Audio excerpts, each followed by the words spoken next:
Hi, it's Roger Hamilton here, and welcome to the Millionaire Master Plan. This is a structure which I have used with thousands of entrepreneurs to help them to be able to focus at where they're at and where they're going in their business, in their life, in their investments. So let's just have a look and see how this works and why it works, how it's going to work for you.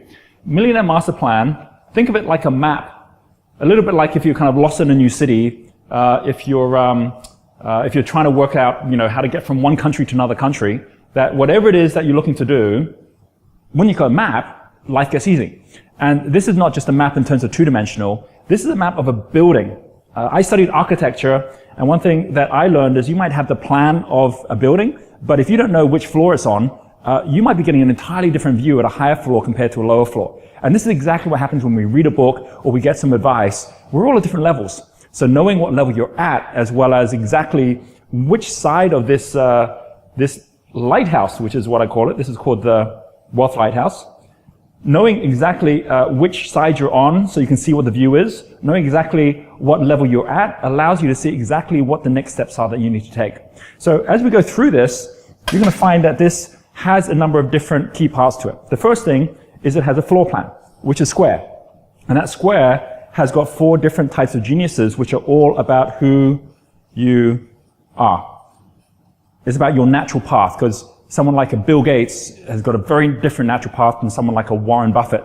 They're both billionaires, but one of them got there through being really creative. The other one got there by being really sensory. Very different type of person. Someone like Oprah Winfrey got to her success entirely differently from someone like Mark Zuckerberg. Oprah got there through her branding and for her connection to people, whereas someone like Mark Zuckerberg with Facebook got there through his systems and a structure that he created for that platform. So just knowing that we have a different natural path and understanding who we are allows us to know what we should be following compared to those around us. The second thing is there's an element here which is about the levels, and there's a total of 9 levels. There's 3 different prisms I'll share with you, 1, 2, and 3, which is all about something different called where you are. Where you are is the level in which you're at, and by knowing that level, that will make an enormous difference to knowing exactly what is the next step that you should take. And there is a very specific next step that you should take depending on your level, exactly like everyone else who's at that level as well. And that's all about where you are. Now, if you are like me, you'll know there's kind of like this voice in your head that is what self-directs you. Like no matter how much I go out looking for advice or I go out looking for the support of others, every day I wake up and there's still that little voice who's kind of guiding me to say, Roger, go do this now or go do that now. And I can tell you one thing, which is the voice in my head is different from the one I had 5 years ago or 10 years ago. It kind of like progresses as you go. And for you, it's exactly the same as well, for each of us. Because that voice in our head is something that's coming from this tower here. Think about like being a pilot on a plane. And that pilot is getting a voice, which is saying go up to 30,000 feet, or it's saying kind of bear 5 degrees to the southwest. That voice, if the pilot was looking around to say, where's that voice? They wouldn't find it in the cockpit. But that's because it's a radio wave that's coming through from the control tower.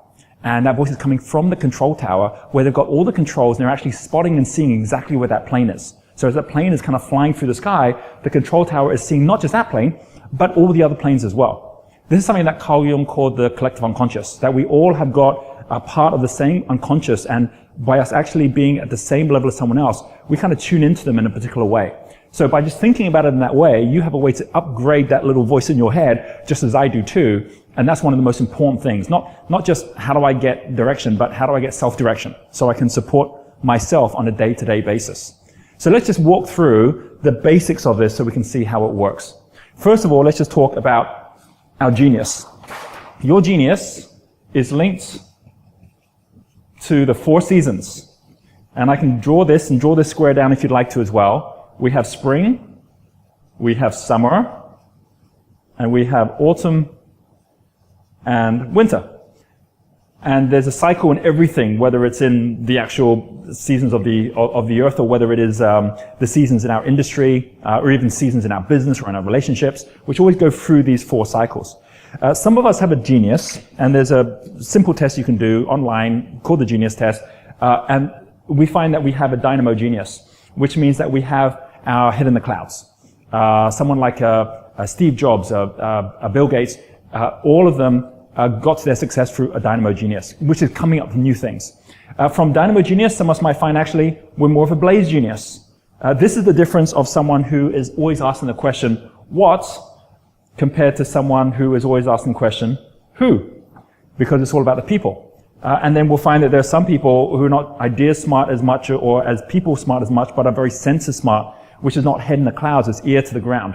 And that will be someone called a tempo. So if you're a tempo energy, you'll be more like someone like a Warren Buffett or a Donald Trump, someone who's actually really great at timing as opposed to creativity.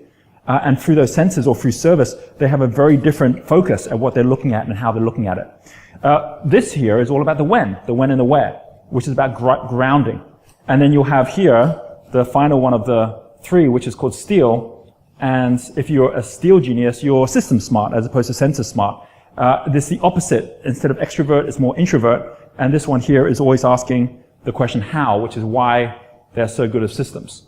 So these are the four sides. And without going into the detail now, there is a deeper level which you may already be aware of. If not, you'll find this also on our test, which is that there are 8 different paths based on your genius.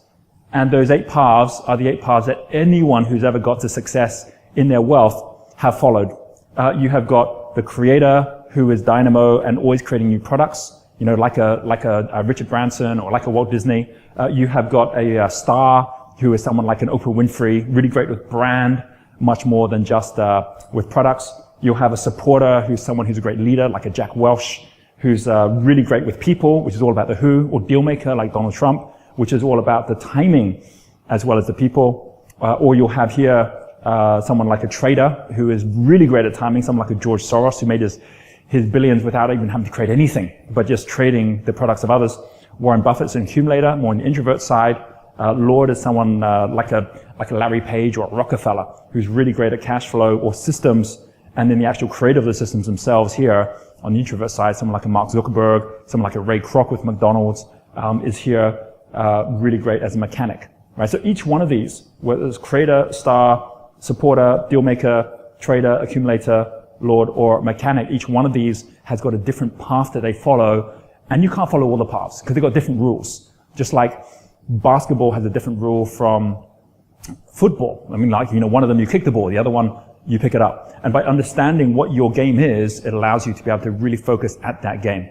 Now, as well as us knowing that we are at one of these sides and allows us to have our natural path, and you're going to find out all about that when you take the test and follow it through, there's one other aspect, which is you might be a creator, but you could be at one of 9 different levels. You could be a red creator, which means you're just surviving. You could be a blue creator, which means you've got multiple businesses. You could be a yellow creator, which means you're self-employed and working things through on your own. As we go through, you'll see that within this Lighthouse, there is something called the wealth spectrum. And the wealth spectrum is understanding that there are 9 different levels. Yours is one of them. And by actually focusing at your level, there's the next step of exactly what you need to do and how you need to do it. We'll be getting into that. You'll be able to see exactly how that works. But most importantly, if you want to make sure you're getting the right direction, you need to know where you are, who you are, and more importantly, where you're going.